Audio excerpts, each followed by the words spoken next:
Bom dia, candidata Tamires, essa é a estação número 10 de ginecologia. Podemos dar início? Bom dia, podemos sim. Como você pode ver aqui, você atende uma mulher gestante de 39 anos, G6, P5, todos naturais, idade gestacional de 37 semanas, vem para consulta em pronto atendimento com queixa de dor em baixo ventre há 2 dias, com piora hoje.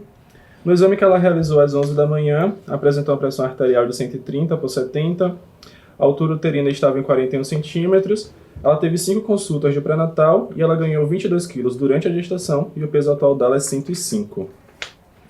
O teste oral de tolerância à glicose realizado com 25 semanas, com resultado de glicemia de 90 em jejum, 170 na primeira hora e 160 na segunda hora.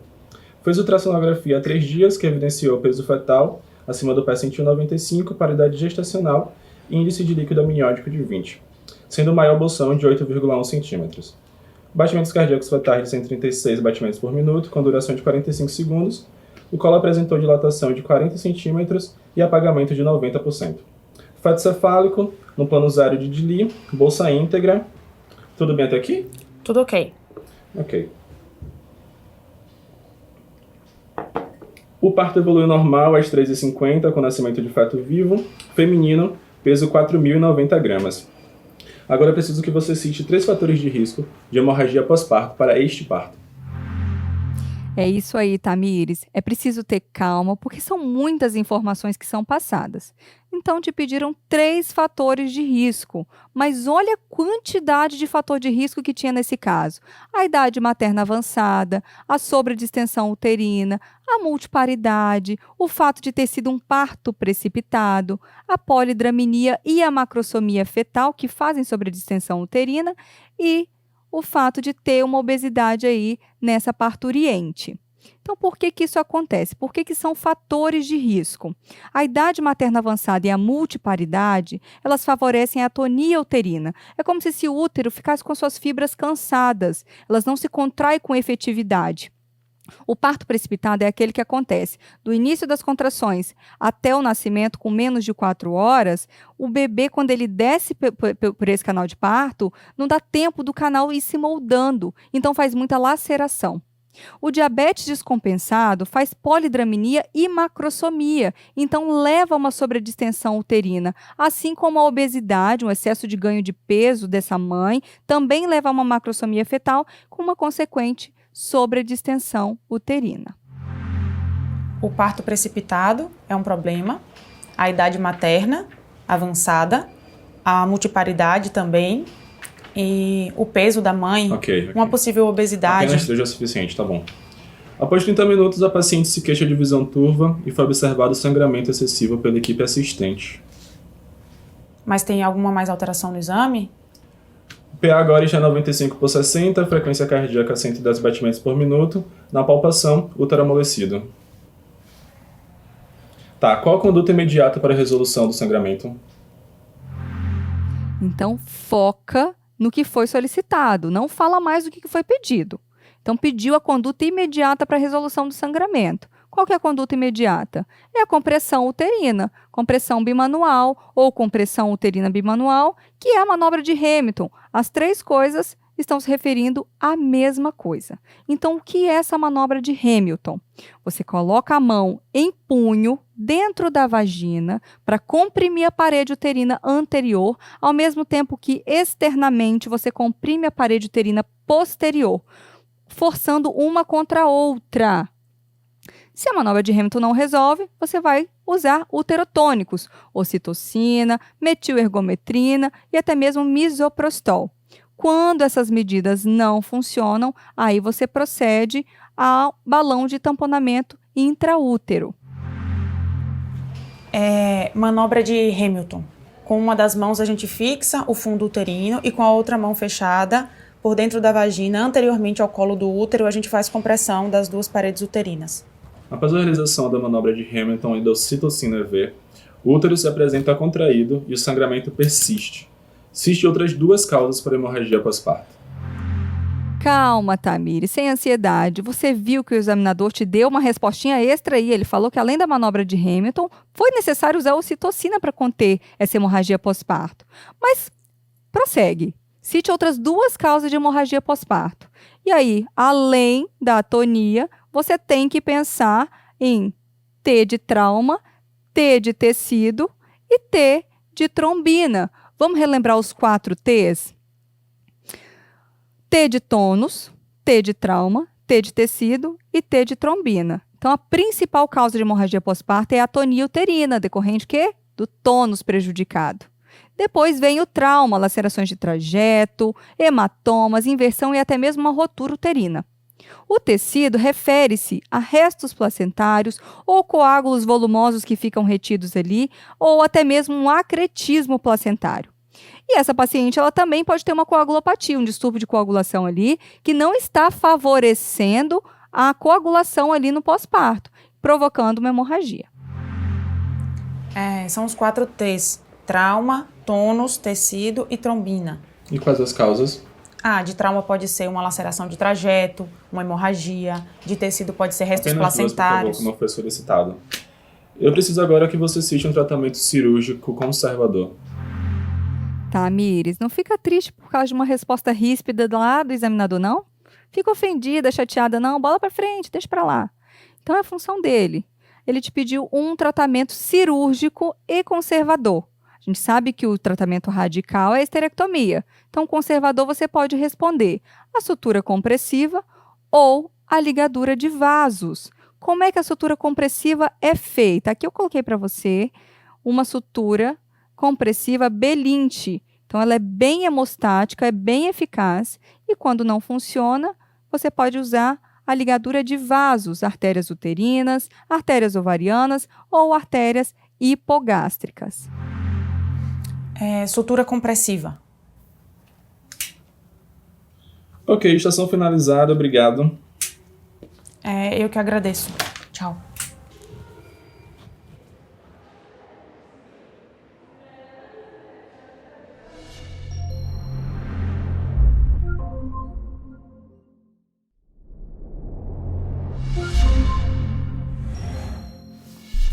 Você está no pronto-socorro de ginecologia atendendo a paciente Adriana, 33 anos.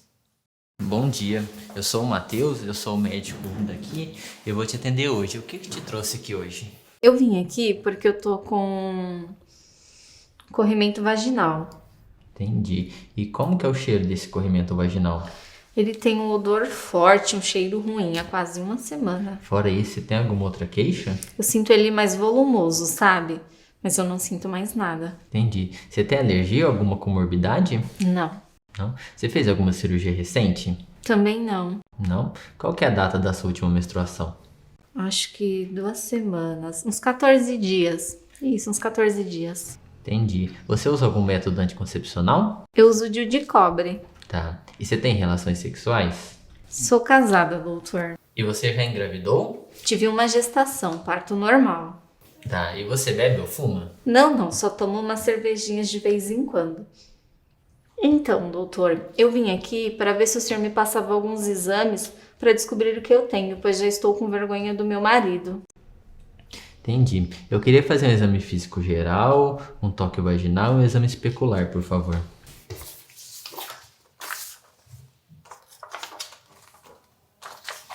Toque vaginal com anexos não dolorosos, útero, colo não doloroso também e útero intrapélvico. Nesse exame especular, depois da limpeza, eu consigo ver alguma coisa? O fio do DIU está visível. Tá. Então, doutor, o que o senhor acha que é? Qual a sua hipótese diagnóstica e como confirmá-la? Então, até queria parabenizar o Matheus. O Matheus foi muito bem na anamnese, perguntou toda a parte do corrimento, antecedentes ginecológicos, não faltou nada. Lembra que antecedente ginecológico, mulher sendo atendida no pronto-socorro, a gente tem que perguntar data da última menstruação, método contraceptivo, estava excelente. O exame físico também estava muito bem feito. E para a gente, até para pensar na hipótese diagnóstica, corrimento, quadro de vulvaginite, anamnese bem feita e exame especular é fundamental. Dados aqui de exame especular. Então, eu coloquei o espéculo na vagina da paciente e estou vendo o colo do útero e paredes vaginais. Aqui é o quê? O orifício externo do colo do útero, até um formato meio, talvez, em fenda transversa.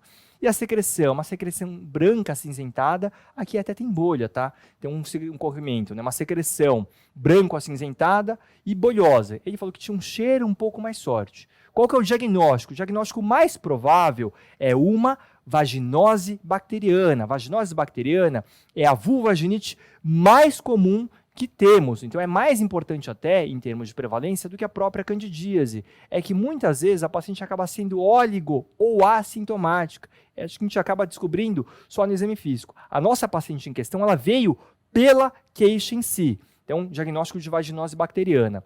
Como fazemos para confirmar o diagnóstico da vaginose bacteriana? Tem 2 critérios mais importantes. O que é mais cobrado na prova é o primeiro, critério de Amsel, e o segundo é o score de Nugent. Então, essas seriam as 2 opções. Como a gente pensa em diagnóstico, critérios de Amsel e score de Nugent. Qualquer um que você colocasse como resposta estaria valendo. Isso aqui é uma vaginose bacteriana. Como confirma? A gente vai fazer os critérios de Amsel ou score de Nugent. Quais os critérios de Amsel? E eu sei que quem é mais ansioso já estava pensando, né? Bom, na tarefa 1 eu falei de critérios de Amsel. Com certeza a tarefa 2 ele vai perguntar quais são esses malditos critérios de Amsel. E é justamente isso que o examinador queria saber. Quais são os critérios de Amsel que você falou que ajuda no diagnóstico da vaginose bacteriana? Então esse a gente precisa saber. Então vaginose bacteriana, vulvovaginite mais comum, critério mais utilizado, critério de Amsel, a gente tem que saber na ponta da língua. Então, para falar que é vaginose bacteriana, a paciente tem que ter pelo menos 3 dos 4 critérios de Amsel. Quais são esses critérios de Amsel? Então, são critérios que a gente consegue avaliar até no exame físico com a ajuda de algum outro exame complementar. Exame físico, uma secreção, um corrimento branco, que pode ser branco mais acinzentado, geralmente fluido, homogêneo e pode ser bolhoso ou não. Na nossa paciente era bolhoso. Depois, o teste do pH. pH da secreção vaginal. O pH sobe. Lembrar que o pH vaginal normal, flora normal, vagina normal, é entre 4 e 4,5. Na vaginose bacteriana, ele sobe, então um pH maior do que 4,5. Terceiro, teste das aminas positivo, ou chamado também de WIF, o IF teste, que a gente vai pegar? Vai pegar um pouco da secreção vaginal e vai pingar o KOH, o hidróxido de potássio nessa secreção. E vai liberar aquelas putrecinas, cadaverinas, então aquele cheiro mais forte, né? Vai exalar mais aquele cheiro forte de odor de peixe. E o quarto critério vai ser visualizado na microscopia. Então, vou olhar no microscópio, secreção vaginal, e vou enxergar a presença das clucels, ou também chamadas de célula pista ou células guia. O que são essas clucels? Eu consigo avaliar a célula vaginal descamada grandona com os cocobacilos, que são os anaeróbios, ao redor dessa célula. Os critérios de Amsel é essa secreção branco acinzentada fluida, o pH maior do que 4,5, o teste das aminas positivos e a presença de clucels. Qual o tratamento? E aqui mais uma tarefa bem direta, bem específica. Qual o tratamento? Qual o tratamento da vaginose bacteriana? Vamos relembrar, né? Vaginose bacteriana tem uma troca, um shift da flora vaginal. Então diminuem os lactobacilos e aumentam as bactérias anaeróbias. São anaeróbios que já fazem parte da flora vaginal, mas aumentam mais de 10, 100 vezes o valor normal. Se é anaeróbio, qual antibiótico que a gente vai relembrar para ser utilizado? Primeira opção pelo Ministério da Saúde é o metronidazol. Metronidazol pode ser por via vaginal ou via oral. O que é importante a gente relembrar? O paciente sempre vai perguntar, né? Então vai perguntar lá para a avaliadora, pode ingerir bebida alcoólica? E muitas vezes a gente fala assim, não, antibiótico não pode. Aqui realmente não pode, mas é uma das poucas exceções em que a gente não deve misturar antibiótico com álcool, porque o metronidazol ele está associado àquele efeito de sulfiram-like, o efeito antabuse. Então, se ingerir álcool, usando o metronidazol mesmo por via vaginal, a paciente pode ter o quê? Aqueles efeitos de ressaca, então náusea, dor de cabeça, vômito, gosto metálico na boca. Então, essa é uma orientação expressa. Usar metronidazol, não pode ingerir álcool. O tratamento ele pode ser com metronidazol via vaginal ou via oral, o que você preferir. Posso beber uma cervejinha? Não pode beber por causa do efeito de sulfiram-like. E o DIU, preciso tirar? dê as orientações finais para nossa paciente. Então vamos lá. Vaginose bacteriana. A paciente tinha DIU. O DIU precisa ser retirado? A resposta é não. O vulvagênese a gente não vai tirar DIU. Mesmo que fosse uma doença inflamatória pélvica, inicialmente a retirada do DIU não é mandatória. Então o DIU permanece. A gente vai deixar o tratamento e o DIU permanece. E o marido, né? A paciente tem relação com o marido. Ele precisa ser tratado? A resposta também é não. Por quê? Vaginose bacteriana não é IST. Não é doença, não é infecção sexualmente transmissível. Lembram que os anaeróbios responsáveis pela vaginose já fazem parte da flora vaginal, só que aqui estão aumentados, então a gente não precisa tratar parceiro nem nada, vai tratar só a paciente. E esse é um caso bem redondinho, bem direto, né? Um caso bem simples, perguntas diretas específicas e respostas também diretas específicas, então um caso excelente para uma prova prática. Não tem necessidade da retirada do DIU. E o João Paulo, doutor, meu marido, ele precisa tomar algum remédio também? Não tem necessidade de ele usar nenhum remédio. Fim da estação. Muito obrigada, Matheus.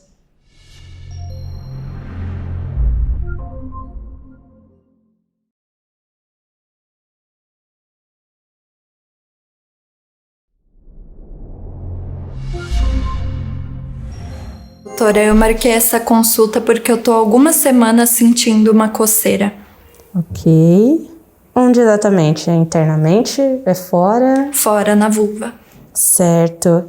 E além da coceira, você identificou mais alguma coisa na região? Sim, pequenas verrugas. Umas lesões, parecem verrugas. Certinho. Teve sangramento? Não. Corrimento? Não. Certo. Alguma outra queixa? Nenhuma. Chefinhas e chefinhos, mais uma estação de GO da nossa prova prática. Então vocês viram que a paciente chegou com uma queixa genital, né, um pouco de coceira, né, prurido, e descreveu uma lesão que parece um aspecto verrucoso. E a nossa primeira tarefa aqui é essa aqui. Complete a anamnese. Numa prova prática, dificilmente, imagina uma prova de 10 minutos, né? 3, 4 tarefas. Dificilmente eles vão deixar uma tarefa assim tão aberta. Complete a anamnese. Pode ser um monte de coisa. Aqui, o mais ideal seria o quê? Focar na anamnese ginecológica, tá bom? Mas não foi essa a tarefa. Pediu a anamnese completa. O que a gente não pode esquecer? Então lembrar sempre de antecedentes pessoais, né? A paciente tem alguma comorbidade, alergia, alguma medicação. Então a gente coloca aqui na historinha. O que nunca vai poder faltar é isso aqui. Antecedentes ginecológicos. Até trouxe meu sininho para tocar. Essa tem uma dica pra vida, tá bom? Aqui fica fácil de lembrar. DUM, data da última menstruação. O paciente veio com uma queixa ginecológica, eu vou perguntar da DUM. Mas isso vale pra vida por quê? Imagine você aí dando plantão de clínica. Veio uma paciente com uma odinofagia, uma dor de garganta e você vai prescrever um anti-inflamatório. Lembrar que anti-inflamatório a gente não passa na gravidez. Então se a paciente, por exemplo, tiver um atraso menstrual, uma suspeita de gravidez, isso é algo que a gente não vai deixar pra ela. Por isso lembre-se sempre de perguntar de data da última menstruação e se faz uso de algum método contraceptivo para tentar descartar, afastar a possibilidade de gravidez. E na dúvida, pede lá seu teste, pede o beta-HCG. Além disso, antecedentes ginecológicos. Avaliar se a paciente tem relações sexuais e se faz uso de métodos de barreira. Isso é importante até porque ela veio com uma queixa de uma verruga genital. Será que pode ser algo relacionado a uma infecção sexualmente transmissível? Terminando aqui, antecedentes obstétricos, então é sempre o combo, né? Lembrou de antecedente ginecológico, lembrar de antecedentes obstétricos. E, para terminar, hábitos e vícios. Então, hábitos e vícios, principalmente tabagismo. Tabagismo é um ponto bastante importante quando a gente pensa nessas lesões, principalmente quando pensa, por exemplo, HPV e lesões do colo do útero. O último ponto aqui é aquela pegadinha. É difícil e realmente algo que a gente não costuma perguntar. Vocês vão lembrar de carteira vacinal quando? Na aula da pediatria, da professora Nath. A gente lembra de perguntar carteira vacinal, mas na ginecologia é muito raro, ainda mais uma paciente que vem uma consulta, às vezes, de pronto atendimento, né? Então isso é algo que acaba passando batido. Mas tem uma vacina que para nós ginecologistas é bastante importante, que é a vacina do HPV, que eu vou até falar um pouco mais pra frente. Antecedentes pessoais? Não, eu faço check-up sempre e até agora nada. Certo. A data da última menstruação, por favor? Faz uns 45 dias, eu acho. Minhas menstruações são regulares a cada 28 dias. Você tem relações sexuais? Sim. Tá. Métodos anticoncepcionais? Eu tomo pílula, de vez em quando eu esqueço, como eu não uso muita camisinha. Não usa? Meus parceiros geralmente não gostam. Múltiplos parceiros? Sim. Última relação sexual? 3 dias. Filhos? Não. Você bebe, fuma? Não fumo cigarro, bebo de vez em quando. Você faz uso de algum outro tipo de droga lícita? É, Qual? maconha. Tá. Você tem a sua carteira vacinal em mãos? Carteira era pra trazer, ficou na casa da minha mãe. Sem problemas. Eu vou precisar te examinar, por favor. Eu vou pedir para que você venha comigo. E essa aqui é a imagem do nosso exame físico, né? A gente está olhando o que? A vulva, né? O órgão genital externo. Então consigo ver os grandes lábios, aqui em cima, ó, clitóris, pequenos lábios, e olha o que aparece, né? A gente tem várias lesões verrucosas, principalmente na região da fúrcula vaginal. Tem um aspecto mais verrucoso mesmo, né? É uma lesão bonita? Não é uma lesão bonita. Isso apareceu e está gerando bastante desconforto na paciente. Então ela referiu essas verrugas e referiu também o quê? Um prurido local. Olhando essa imagem, tem uma hipótese diagnóstica que vai brilhar nos nossos olhos. E é justamente isso que o examinador perguntou na nossa tarefa número 2. Explique para a paciente, então a gente vai ter que conversar com a paciente, explicar para a paciente a hipótese diagnóstica e qual exame complementar deve ser solicitado agora. Então vejam só, o examinador mostrou a foto para vocês e agora está pedindo para você explicar para a paciente o que é. Nossa hipótese diagnóstica, a principal é condiloma acuminado. Lembrar que essa lesão, né, essa lesão verrucosa é causada pelo vírus HPV. HPV a gente até lembra como se fosse um vírus único, mas existem mais de 100 subtipos. Lembra aqueles que a gente chama de alto risco, né, os oncogênicos, relacionados principalmente ao câncer de colo uterino. Tem vários subtipos oncogênicos, mas os mais importantes são os desgraçados. Lembram da aula? 16, 18 desgraçados oncogênicos. E os de baixo risco, que são relacionados às verrugas genitais, que são principalmente o subtipo 6 e o subtipo 11. Então essa é a nossa principal hipótese diagnóstica, que a gente vai explicar para a paciente. Ó, parece uma verruga, o nome técnico é condiloma acuminado, causado pelo vírus HPV. Dos exames complementares, eu preciso fazer algum exame complementar para fechar o diagnóstico? Eu preciso obrigatoriamente fazer uma biópsia para confirmar e iniciar o tratamento? Não! A gente pode começar o tratamento com base nesses dados de história e principalmente exame físico. Mas esse exame complementar foi o que foi solicitado. Mas fala, mas beta-HCG, por que beta-HCG? Vejam que a paciente contava o quê? Ela falou, eu tenho ciclos regulares a cada 28 dias, menstruo a cada 28 dias, e agora ela estava com atraso, né? Então mais de 40 dias sem menstruar. A gente precisa fazer o beta-HCG para saber se ela está grávida ou não, até para pensar o quê? No que a gente vai fazer de orientação e nos possíveis tratamentos que a gente pode realizar, estando a paciente gestante ou não.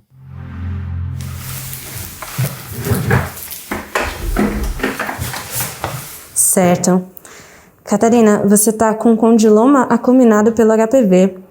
Antes de iniciar o tratamento, eu vou solicitar um exame de beta-HCG para ver se você não está grávida, ok? Tudo bem, doutora. Faz agora mesmo, como um exame de urina. Aí você volta comigo, tá?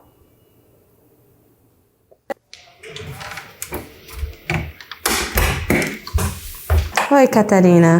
Como você tá? Tô grávida, doutora. Olha só, meus parabéns, viu? Era importante saber disso, para poder sabermos como tratar o seu condiloma. Tá, e agora como eu trato?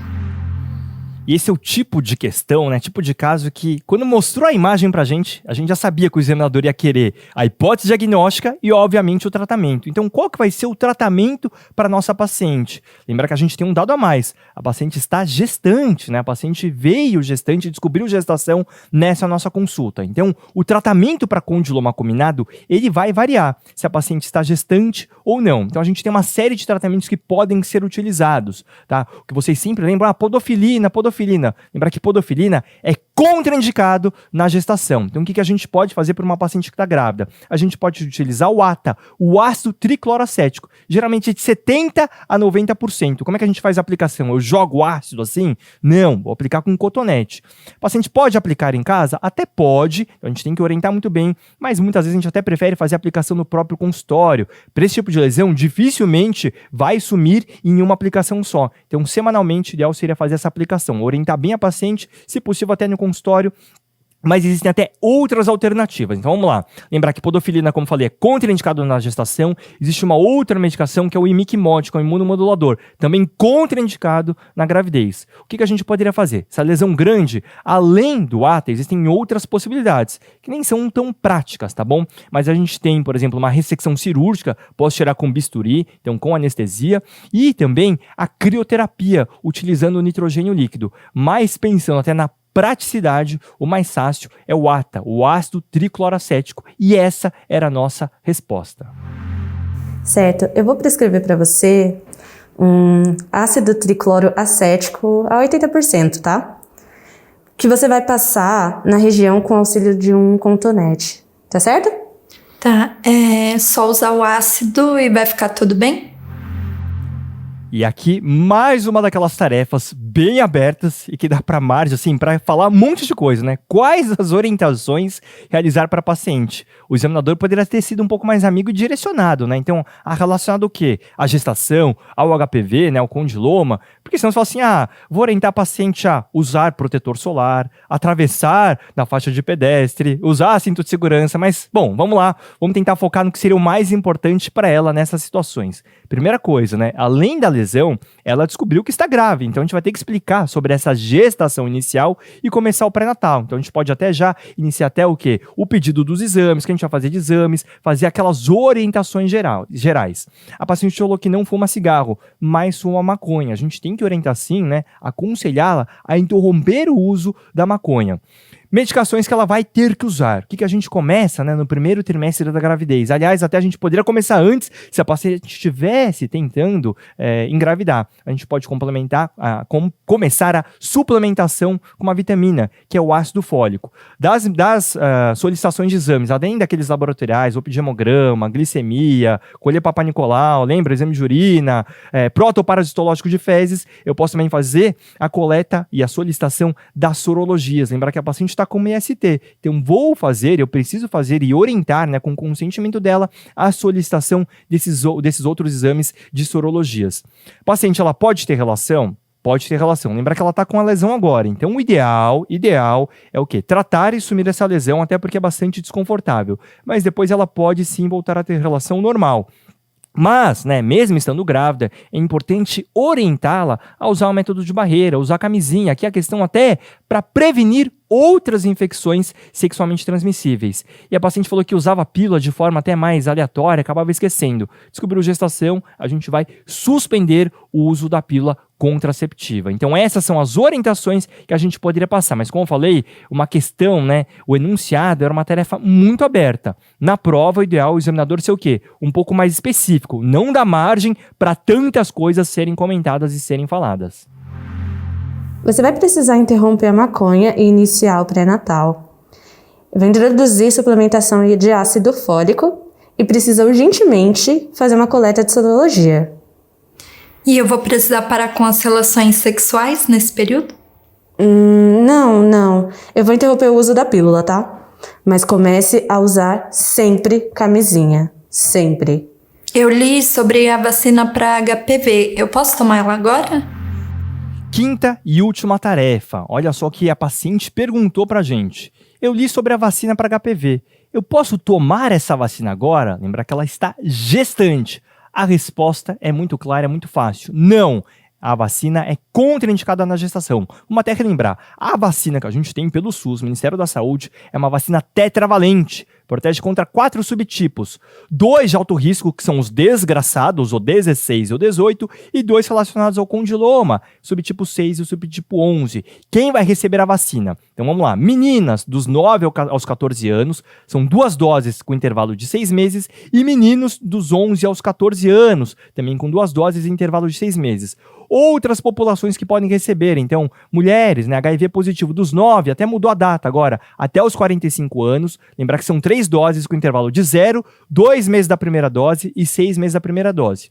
Outro grupo especial, grupos de imunossuprimidos, então pacientes que são transplantados de órgãos sólidos, por exemplo, que faz uso de imunossupressor, também recebem 3 doses dos 9 aos 45 anos e também com esse intervalo, tá bom? 0, 2 meses e 6 meses. E aqui a gente finaliza a nossa estatística estação. Lembrar que foi uma estação que envolveu tanto ginecologia, pensando no HPV, no condiloma e no tratamento, e também a parte de pré-natal. Então juntou gineco e obstetrícia. E vale lembrar, né? Lembra que eu até toquei o sininho. Nunca esqueçam de perguntar a data da última menstruação para toda mulher que você atender. Lembrar que tem as medicações que são contraindicadas durante a gravidez.